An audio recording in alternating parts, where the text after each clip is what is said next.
Hi guys, welcome back to my channel. I hope you all are doing well. I'm your host Safa and you are listening to Crime Pod. Previously on this channel, I have covered the case of Indrani Mukherjee and Sheena Bora. If you haven't stumbled upon that video, the link is already given in the description box of this video. Do check it out. Today, we have another case on our hands, which in some regard is quite similar to another case we have covered. I'm referring to Tandoor Kand murder case. Both cases involved a woman being murdered by a man who was blinded by his so-called social leeway and was able to escape justice system using loopholes that make you wonder why they are there in the justice system at first place. I guess that's enough of me complaining and griping. Let's move on to the case, which is of Jessica Lal.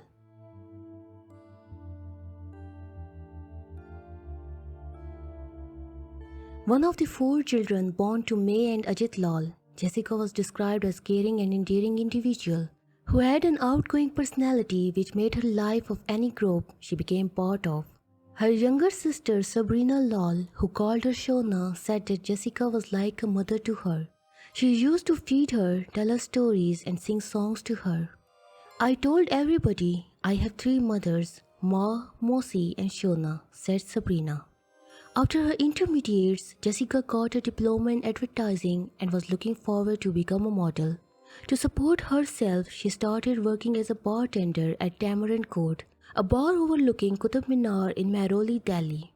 Now let's move to the other character in the story, Manu Sharma, real name Siddharth Vashist, is the son of the Indian politician Vinod Sharma, a former member of Indian National Congress and the founder of Haryana Jan Chitna Party, and his wife Shakti Rani Sharma.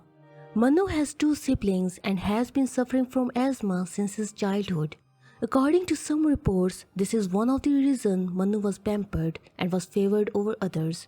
He completed his undergraduate commerce courses from a college in Chandigarh. On April 30, 1999, Jessica went to visit her sister Sabrina's new office and wished her good luck for the traveling company she had started with some of her friends. Jessica asked her to visit Tamarind Court at night, but Sabrina, who was busy at work, politely declined. Sabrina recalls that as her older sister was leaving, she said that she will be leaving for Dubai soon and she may regret not visiting that night. At the time, Sabrina just laughed it off and replied, "Maybe tomorrow," but she didn't know that this was the last time she would see her elder sister alive. That night, Jessica was working at Tamarind Court, which usually served liquor till 12:30, and had ran out of it when at around midnight, Manu Sharma, along with his friends Amardeep Singh Gill, Alok Khanna and Vikas Yadav, that's the same Vikas Yadav who murdered Nitish Katora, arrived and demanded to be served drinks. Jessica told them, first they don't serve after 12:30, second they are out of liquor, but Manu and his friends didn't listen and were becoming more and more agitated at not being served. Quickly things escalated to a point where in order to intimidate Jessica, Manu pulled out his .22 caliber pistol and fired a few shots in the ceiling. But Jessica remained steadfast and said that they couldn't serve them. After which, Manu fired two shots, one of which hit Jessica in the head, killing her on the spot. This caused a ruckus and a fight broke out, during which Manu and his friends escaped the scene. Jessica was rushed to Ashlok Hospital and was later transferred to Delhi's Apollo Hospital, where she was declared dead on arrival. That night, Sabrina received a call.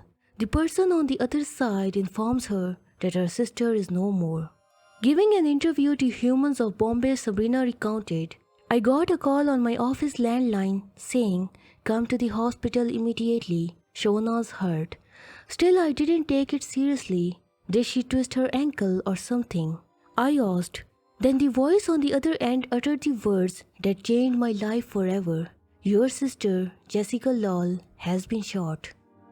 After hearing this news, Sabrina went to the hospital where she met Shayan Munshi, who told her what had took place.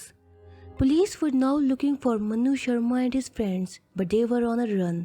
His car, a Tata Safari, was recovered from Noida, Uttar Pradesh. Police arrested Alok Khanna and Amardeep Singh Gill on May 4th, while Manu Sharma was taken in custody on May 6th. On 8th May, police nabbed Amit Jigan, who was thought to be an accomplice in destroying the evidence and was charged accordingly. Bina Ramani, a socialite and fashion designer who owned Tamarind Court, which was later revealed to be selling liquor without license, was also arrested along with her husband and daughter Malini. They were suspected of destroying the evidence by ordering to clean the bar premises of blood, but were released on bail. It was later reported that they won't be charged for destroying evidence. Ramani family had to surrender their passports as there was a possibility of them fleeing the country. Vikas Yadav was still to be arrested and his father had promised to turn him in, but when the time came, police lost contact with him. Vikas, who presented himself to police on May 19th, had obtained anticipatory bail and told police that he was mostly in Mumbai during the time he was on the run from authorities. He said that he wasn't present at the bar on the night of April 30th, but Manu had spent the night at his place. He further said that he told Manu to surrender himself to police. The murder weapon, a .22 caliber pistol, was never found. It was suspected that the weapon was passed on to a friend who was on a visit from US, and that friend took the weapon with them when going back. Manu Sharma was charged with murder, destruction of evidence and a litany of other offences. Amandeep Singh Gill, Vikas Yadav and Alok Khanna were charged with charges which include destruction of evidence, harboring a suspect and conspiracy. Others charged in the case include Harvinder Chopra, Yogaraj Singh, Amit Chigan, Vikas Gill, Shyam Sundar Sharma, Raja Chopra, Dhanraj and Ravinder Krishan Sudan. Of all these people, Raja Chopra, Dhanraj and Ravinder Krishan Sudan were still to be arrested and were in hiding. Prosecution presented a lot of witnesses, but they all slowly started to become hostile, which greatly affected the trial and led to the ultimate acquittal of Sharma and other accused. The three witnesses who claimed to have seen the murder in front of their eyes, including Shayan Munshi, became hostile, and on May 3rd of 2021 failed to identify Manu and said that he was forced into signing a testimony by police which was in Hindi, and he don't even speak Hindi, much less write it. The court has acquitted them because the Delhi police failed to sustain the grounds on which they had built up their case. The police failed to recover the weapon which was used to fire at Jessica Lal, as well as prove their theory that the two cartridges, empty shells of which were recovered from the spot, were fired from one weapon, noted the trial judge in his judgment.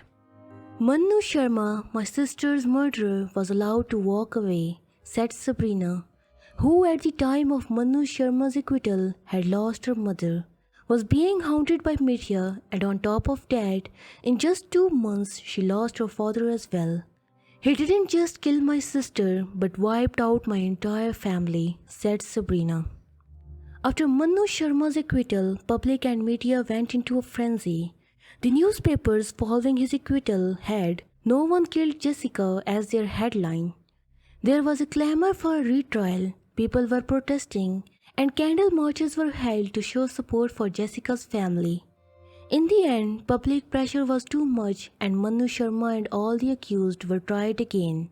And this time, Manu Sharma was convicted of the murder of Jessica Lal and was awarded a life imprisonment sentence, while Amandeep Singh Gill and Vikas Yadav were given 4 years of rigorous imprisonment each. Manu tried to appeal his sentence, but all his appeals were rejected. In 2011, it was announced that all 32 witnesses who turned hostile will be facing perjury charges. This included Shayan Munshi, who at the time had become a relatively well-known actor.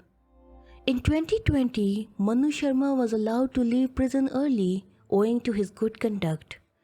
"I would do anything to undo what happened. I only wish that I could. I feel eternally sorry for what happened, far more than I can express in words," said Manu Sharma after his release. He said that his time in seclusion had taught him many lessons and in turn helped him turn a new leaf. He said that while in prison, he studied law and completed his degree in human rights. When Sabrina found out about his release, she said that after 14 years, she has no ill will towards him and is glad that he is starting afresh. She wished him nothing but happiness in life. "I'm glad he was starting afresh just like I had. It was like a circle coming full. and I could see Mashona smiling down upon me as if to say, "You have fought a good fight, just let go now," said Sabrina, who after battling a prolonged illness passed away in August of 2021. Released in 2011, Bollywood film by the name of No One Killed Jessica was inspired by the case. And also, Vikas Savarup's novel, titled Six Suspects, has a similar murder taking place during the starting chapters. This is all for today's case. I hope you liked the case study with me. If you do like this video, leave a comment if you have any suggestions for our future uploads. Subscribe if you haven't subscribed and ring the notification bell so you're never gonna miss any of our future uploads. Stay tuned for our next video. Until then, goodbye.